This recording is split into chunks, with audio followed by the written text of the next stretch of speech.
My Cowboys have now lost both of their 2 preseason games, which is a good thing because we're going to get the losses out of our system so that we can go 12-5 when the games start counting. How your defense look? I told you. How your defense look with Dan Quinn?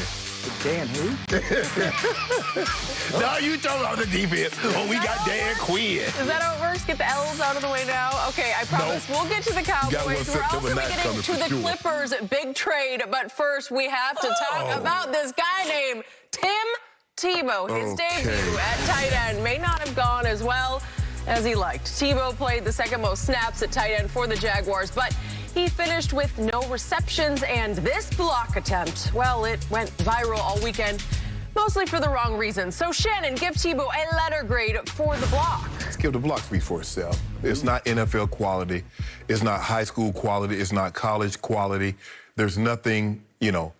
And I understand, and I see people say, well, he got the job done. That's not how it works. Preseason is an opportunity for you to work on your technique. And this is why I said, Skip, I needed the preseason. And maybe some people didn't need the preseason. But this was my opportunity to work on the technique, to get my time and to get my rhythm, to get my breathing route right, to understand. Because you have to understand, you look at the guy that he blocked, that's not Myles Garrett. That's not J.J. Watt. I can assure you, had that been one of those guys, they would have taken Tim Tebow and threw him into the running back. I don't know if his job was to seal. If his job was to seal, you use the left shoulder. If it was the kick out, you use the right shoulder. And I understand in his head, Skip, it's hard. As a quarterback, what do you always taught? Never use your throwing shoulder.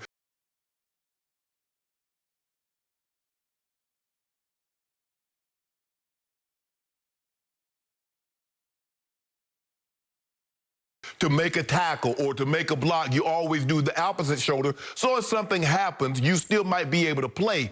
But if something happens to your throwing shoulder, and that's in the back of his mind, Skip, but that's not good enough. I can assure you, if that was a normal tight end and he put forth that effort in a preseason game, come Tuesday, he'd be on the waiver wire. That's not Tim Tebow. Not Tim Tebow. No. I don't believe that'll be Tim Tebow. Because, first of all, Urban gave him that opportunity.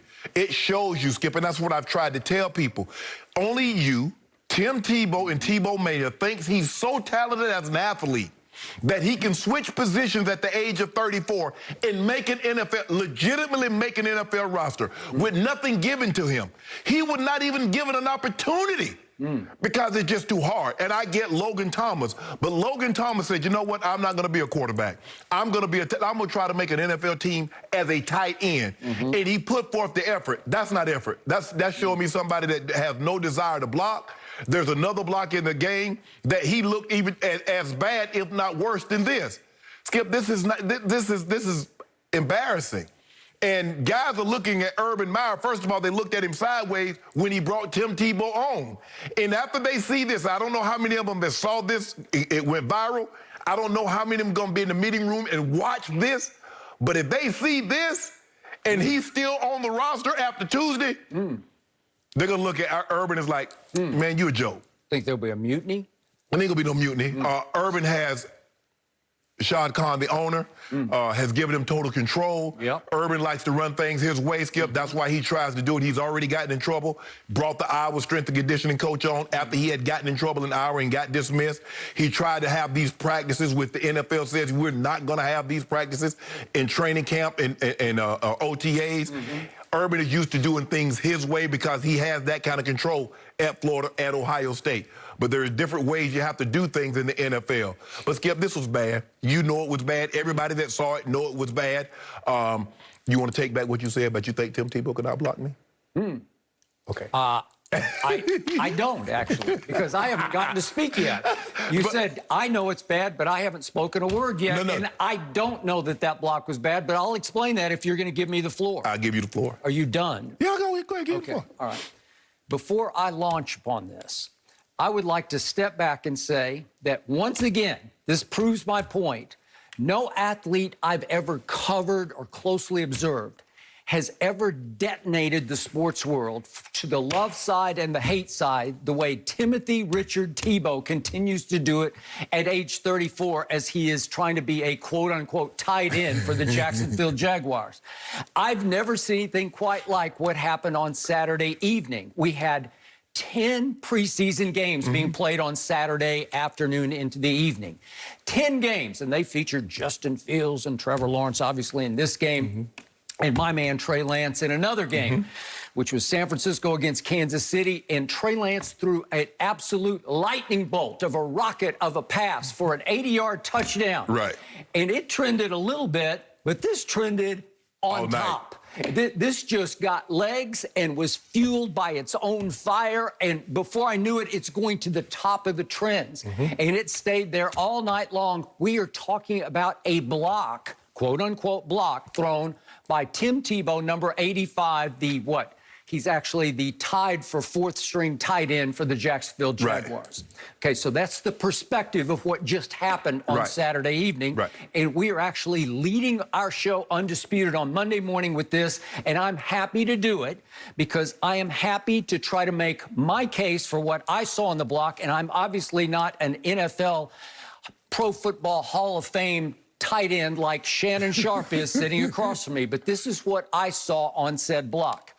I saw a third-string left defensive end named Curtis Weaver, once upon a time a fifth-round pick of the Dolphins who's bounced around, got waived by the Dolphins, wound up with the, who are they playing? I can't even think who they're playing. Browns. The Browns, yeah, this Cleveland Browns. Okay, so he's the Browns. He's the third-string left defensive end.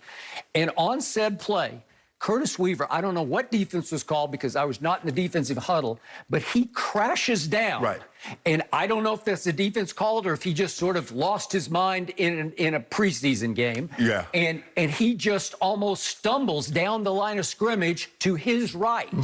And he's careening sideways, and Tim Tebow is supposed to execute what I grew up in this business learning is a wham block. Right. That's you go in motion, and I don't know if you guys call it a wham block. We called it wham, yeah. Did you? Okay, because it was way back my early days with the Cowboys, they called it a wham block. You send the tight end in motion, and he has a designated target, and it's often that defensive end, and you have to blow him out of the hole, and you're actually the lead. You're sort of the fullback. You're the lead blocker. You're basically the lead blocker on the play. Not your favorite kind of play. Hell no. Right? Because I did a lot of that. Yeah, you did a lot of that, but you didn't love a lot of that. Okay. So Tebow, he's going down the line, and as he looks to his left, Curtis Weaver is crashing down the line of scrimmage. And I'm sure there's some shock factor, like, what is he doing? Right. Well, I guess I'll chip him a little bit as he goes by just to make sure he stays blocked going that direction. So he kind of awkwardly chips with his inside shoulder. His off shoulder, Yeah. And Curtis Weaver falls completely out of the play. And Tebow is so awkwardly off balance because the man he's supposed to block is running away from him that he actually stumbles sideways for a second and ends up sort of banging face mask with one of his own teammates, which is just completely weird. But the point is, you said that some people said he got the job done. Well, I think I was the first to immediately tweet, he did get the job done. So I'm sure they were sending that tweet to you. Right. So the point was, he accomplished what his designation on the play was to get that number 59, that left defensive end. He didn't really have to do anything, but he got him. Right. And the running back named Ogunbowale, he takes the handoff to the right, and it was a pretty good hole. Right. And he got his 6 yards. It was actually a 2nd and 8 play from the 11-yard line, from the Cleveland's 11-yard line. Right. And he took it 6 yards down, and they ended up throwing a touchdown pass on that play for their first touchdown of the game. So my point is, if you had been in his shoes, what else can you do? You might have just watched him run and just said, like, you could have cut up to the 2nd level and looked for somebody else. No, I wouldn't, because that's my responsibility, Skip. His job, the way when I'm coming in motion, I'm looking at him, but I'm looking at that safety. The safety is telling me, well, there's somebody already that's there for force, this end's going to crash. But, Skip, that's nuances that Tim Tebow wouldn't know because he's never played that position. He has never played that position. So in that situation, Skip, what I do is I square him and I wash him down. That's what I would have done. Okay, but by the time he turned to block him, he was sort of gone. He was like he had already run himself out of the play. Yes. Because obviously 59 doesn't know the play is about to go right over his gap, right through his hole. But that's the thing, Skip. There are nuances like, you know, things about journalism and writing and TV that when I just came here, I didn't know. But you have done this for so long, it's second nature to you. Got it? Me having played and I learned fronts, I know, okay, I'm looking at this front. This is what we call an over front. I go in motion and I see where that safety is. I say, he ain't got no choice because this guy's going to fill the lane. And so the end's going to what we call pinch. Okay, so I ask you again, is it not your second line of thinking to go second level to say, if I don't really need to block him, should I just cut up the field and look for the safety? An offensive lineman probably would have done that. He probably would have given a hand, seeing the guy had taken him out of his place. But Tim is saying, hold on, that's my guy. I'm not that advanced yet, Skip, where I can give a hand. He's out of the play. Me turn up and maybe help and create another block.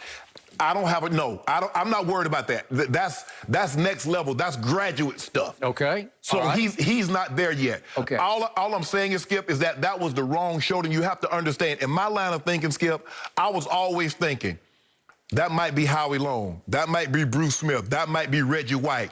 And the things of that nature. And that's why I said I needed the preseason, because that was my opportunity to work on my footwork. Because those guys, let me tell you something about Howie Long. Howie Long, because I don't know if he had a hearing aid or something, but he could smell a wham block coming. These guys are really good. And they know when that trap block is coming.